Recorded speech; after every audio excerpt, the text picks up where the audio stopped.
I'll send them straight so I don't get you out. You slouch. Yeah, with your boy.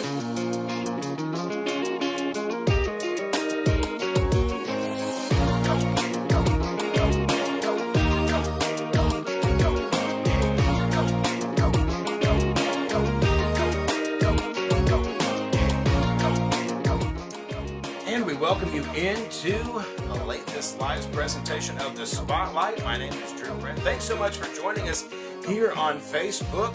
If you are interested in buying or selling your home, give us a call, 479-968-5668. Cruise on over to RussellvilleLiving.com. Our guest today is the director of the Russellville Airport and a living legend here in the River Valley.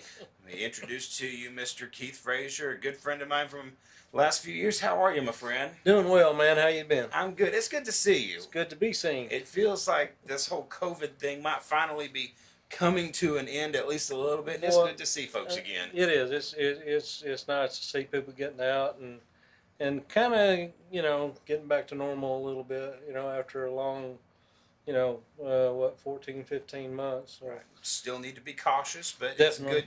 it's good to see folks coming out. Now, I have been out to the airport. It's a beautiful facility. We've got some great things happening in Russellville, but it also might be one of Russellville's best kept secrets. Even still, walk me through the amenities that we have and maybe a little bit of history, because I still believe that there are some folks who may not know that we even have one. Yeah. Well, a little bit of history. A lot of people don't know this. The airport actually was originally located out at Arkansas Tech. Basically, there in the big curve in that area there, they had two grass strips, and the hangar roughly sits about where Tucker Coliseum is now. In 1960, they got a federal aviation grant to buy the land, and they built the airport in its current location. It opened in the latter part of 1960. At that time, it was only like a 3,000-foot runway. Wow! And since that time, of course, we've grown the airport, and we're now at 5,500 feet. Got full-length taxiway, and of course, a lot of hangars been built, private hangars and a few city-owned hangars. We've got probably somewhere in the neighborhood of 60 based aircraft. We've got a flight school, VSL Aviation, operated by Seth Lake. We've got airframe and power plant shop that's operated by Ed Ingold Aviation. So, we've got a lot going on out there, and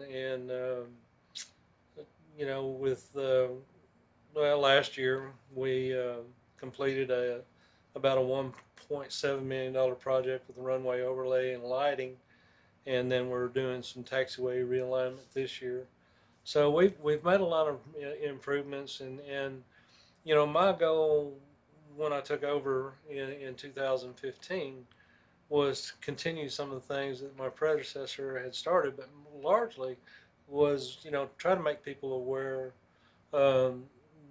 of the airport, have some events out there to attract people out there, and we've done that with some fly-ins that the public were invited to attend. Of course, we did Rockin' the Runway, which we did. You were a huge part of that. We did 2 of those, and some other events like that. And with COVID kind of coming to an end, we're going to kind of gauge things how everything goes this summer, and maybe start planning some of those events again towards the fall and spring of next year. They're a lot of work, but they're a lot of fun. We'd like to have some fly-ins, maybe an air show, something along those lines. We haven't done an air show out there in years, and that's one of the things I get asked about a lot. When are you going to do an air show? So that's a little bit different thing to put together. Right. So I've got some help out there now with Major Seth Lake, who operates VSL. He's got some connections that can help with the air show, and so that's certainly something we want to look at doing, and maybe get some sponsorship behind and do that. So just a lot of things happening. We love it when the public comes out, and we like to show them around and let them walk out where they can see planes land and take off and look at aircraft. We're certainly uh, not TSA prohibitive. Right. We're public friendly. So anytime anybody wants to come out, we certainly encourage and invite them to come out. Bring the kids. And most of the pilots around there, if they see kids around, they'll let them come over and they'll put them in aircraft and all that kind of stuff. So we just enjoy that kind of stuff.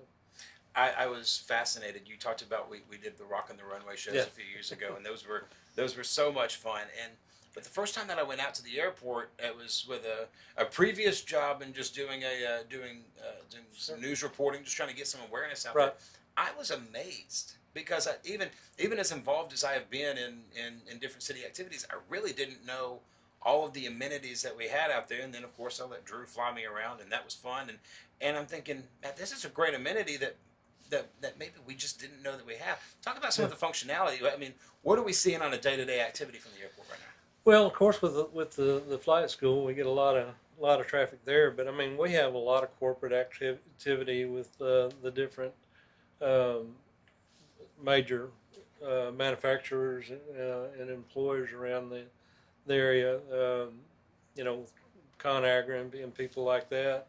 And then we see people not necessarily associated with a nationwide company.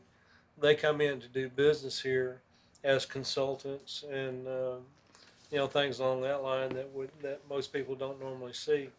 In 2016, the Department of Aeronautics commissioned a study to be done, and for all the airports in Arkansas, not just Russellville, but Russellville's airport, and a lot of people don't realize this, is directly and indirectly attributable to $3.9 million a year to the economy of Russellville. Wow. So, that's it may not sound like a lot of money, but for an airport our size, $4 million is quite a bit to contribute. Especially when you take into the consideration that as of 2016, 2017, the annual budget of the city of Russellville is anywhere from $12 to $15 million. So you're talking about, right at a third of what the budget would be. Right. And that's how much the airport's generating. Right. And that's one of the things that we're tasked with the FAA is to become as self-sufficient as we can. And excuse me, we run pretty close to the high 80s, low 90s% on being self-sufficient, and we're not far from that. In a few short years, I think we will be. I think too that a lot of folks don't realize just how many pilots there are in the area. Oh yeah. When I came out there and you were kind of showing us around, and we were talking about just how many privately owned planes are out there, and for a guy like me, I'm thinking that you've got planes. There's a lot of pilots out here that fly recreationally even. A lot, yeah, and we're seeing more of that. I think there's 6 or 7 what we call tail draggers, tail-wheeled aircraft. They fly low and slow, but they're a lot of fun, and we're seeing a lot of those come out. And that's one of the things we do. If we do a fly-in, we'll probably have some competitions out there that the public will get a big kick out of. So when we do that, we want to encourage the public to come out and not miss that. Side note, my wife Jamie is watching. She wants me to make sure that she knows that she loves you. One of the things Thank you, too, Jamie. one of the things too that I should mention is you've got a flight school, and I didn't realize there's a flight school out there. Yeah. Talk about the process of that. When I went up for the first time, I thought, oh, I've got to get my pilot's license. Jamie won't let me. She doesn't think I can drive on the road, much less fly a plane. And I didn't realize there was a flight school here. Yeah, basically, Seth started that flight school a couple of years ago, and his whole goal behind that was kind of to be a transitional flight school for guys coming out of the military that wanted to get their multi-engine commercial instructor and that. So basically, with his flight school, he can take somebody all the way from a beginning pilot all the way to airline transport. Wow. So I mean, that's from the beginning to the top rating you can get. Um, there again, his focus is mainly people that already have some flight time that want to get their advanced ratings, and he's getting students from all over the country. Last year, Seth became a DPE, a designated pilot examiner.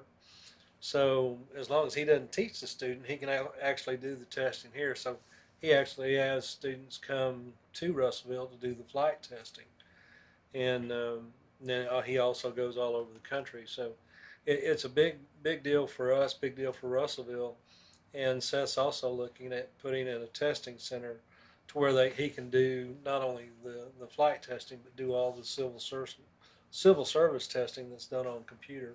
Right now, most everybody has to go to Little Rock to do that testing. So we're just kind of it's a step-by-step process, and we're not Seth's really taking a slow roll approach to it, and I don't think he expected the flight school to literally take off, excuse the pun, as it has. But right. Man, it's just going lights out, and the airport's doing good, and we're at the point now where we got to look at building hangars and growing the airport, and it's a good problem to have.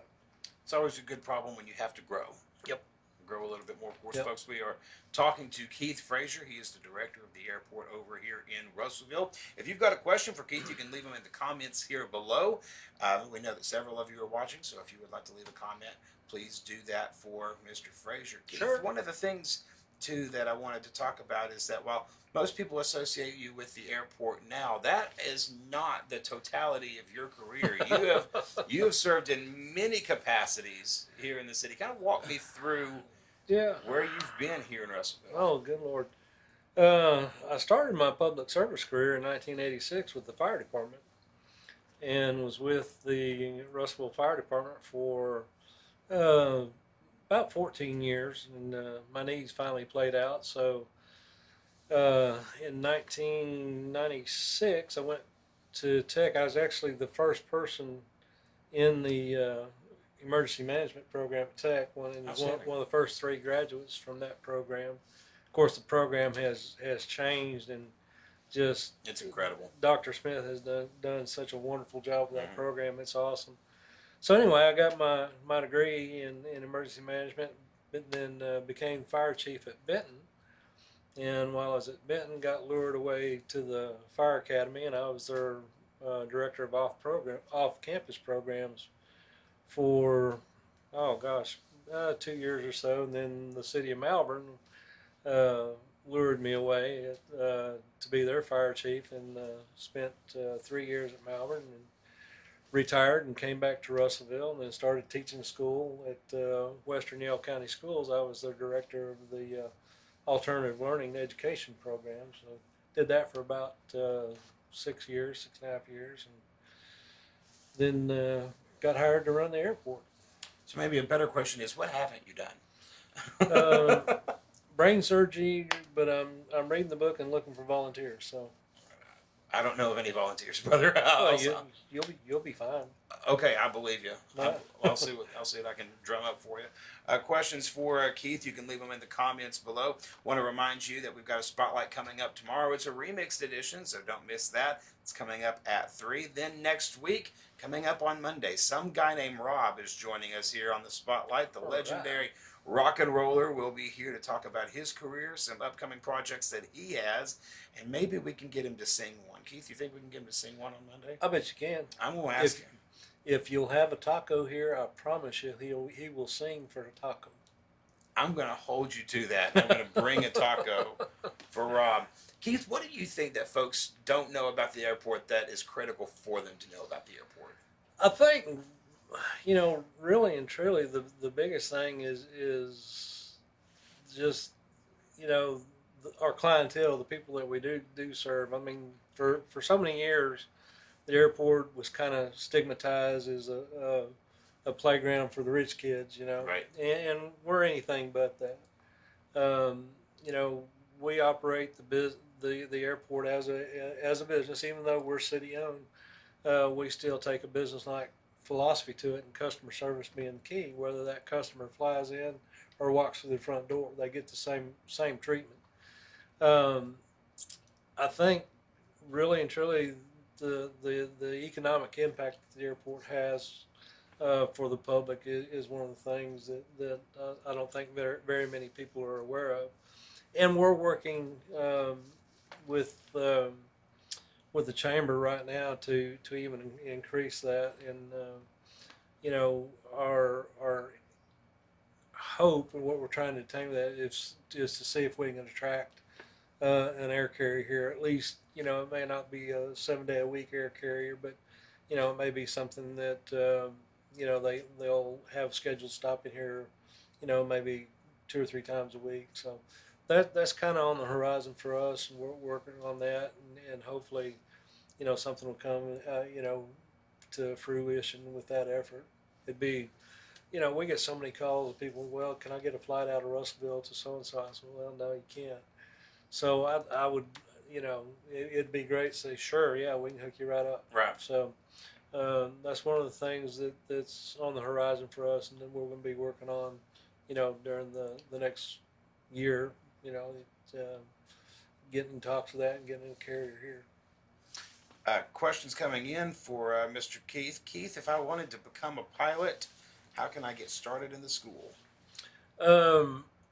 The easiest way is just to come out to the airport and visit with Seth Lake and some of his pilots at VSL.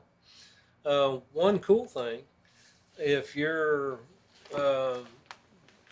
16 years old, or if you're 15 and going to be turning 16 during this year, you can actually join the Civil Air Patrol and get your flying lessons for free. Just pay for the fuel. Okay, so tell us about the Civil Air Patrol, because that's another thing that I did not realize existed until the last few years. We have a Civil Air Patrol wing that's headed by Tommy Littleton. And, they do search and rescue, and they actually have search and rescue events about once a year out of Russellville. But in their cadet program, and basically, I think you have to be 12 or turning 12 in the year that you join. And it goes from age 12 to 19. But you have to be 16 in order to fly. But they have people that certified flight instructors that will teach you how to fly their aircraft, and all you're responsible for is the fuel. And how would somebody get enrolled in that? Is there a website they can go to, or just come down to the airport? They have a CAP website, but the best thing to do would be contact me, and I can get them in contact with one of the CAP members, right? And get them enrolled in that program. And it's a pretty neat deal. I mean, if I was 16 years old and wanted to learn how to fly, that would be the ticket. That's exactly what I would do. I got another question coming in from the comments section, sure, which we appreciate, folks. This question coming in, it says, are there recreational flights around Russellville? I think this question really means, is there somebody who could fly me around the city? Well, the short answer to that is technically no. Mm-hmm. Because you have to have a commercial license in order to, that they would consider that as, flying somebody for hire. Now, is there somebody that would fly you just because you wanted to go on a flight? Possibly. I mean, I don't own the airplane, and so I can't speak. Might be a situation where you need to know somebody, kind of a deal. Yeah, really. And there's a lot of that goes on. Sure. But we don't. Now, VSL Aviation will do what they call a discovery flight, which is just a short 30-minute flight. Usually costs about $100, and they've started doing those. So that also may be an avenue there. Keith, I think that was our last question there. Last thoughts as we wrap up here. Well, number one, thank you for having me here. I'm glad to have you. Giving me the opportunity to blab about the airport. I love the airport. Right. And I love, it's such a cool deal to meet people from all over the country and get to visit with them, and you know, the things that I get to do as the airport director is just phenomenal. But really and truly, if you haven't been out to the airport lately, or you haven't been out to the airport at all, come on out and we'll be glad to show you around, let you see what's going on out there. It is your tax dollars, so you know I'm very conscientious about how we spend them. So come on out and see us, and we'd love to have you out. And for the folks who don't know where that is, where's your airport located? We are at 1759 Airport Road, which if you'll take 16th Street off of Elmira and just go down right there in front of International Paper, you'll turn to the right. You'll see the airport signs, and just come on down, come into the Blue Roof building, and ask for Keith, Gary, or Luke, and we'll be glad to show you around, answer any questions that we can. And well, one of the things that we've talked about just recently is maybe putting one of those rock signs out there at the corner, so it'll be a little bit easier to see where to go. So when you come in, you go right past the armory, right? Yeah, right past the armory and down to the Circle Drive and find you a parking place. Come on in. We've got coffee and some real good cappuccino. So Cappuccino is really good over there. I can attest to that. It's good stuff. Director of the airport, Mr. Keith Frazier. Keith, thanks for coming on here, man. Hey, man, Drew, I appreciate it anytime. Let's have you on again. And folks, remember, if you missed this one, you can check us out on Facebook in the archives. You can also check it out on YouTube. Hey, a new feature debuting today. If you have missed any of the spotlights, a few of them are already up and available on Spotify. They will all be available very soon, so go ahead and subscribe to Spotify. They'll be available on iTunes next week as well. So lots of chances to hear your voice there, Keith. Yeah. Hey, I didn't do bunny ears on you this time. Which I appreciate very much. No problem. Keith will have you on again. Coming up on Monday, some guy named Rob joins us for the Spotlight and then a remixed episode for tomorrow. Until Monday, we will see you right back here tomorrow for the 3 o'clock show. It's a remixed episode, as I mentioned. Check us out on YouTube and on Spotify. And until tomorrow, I'm Drew Brent. This has been the Spotlight on Olathe Live.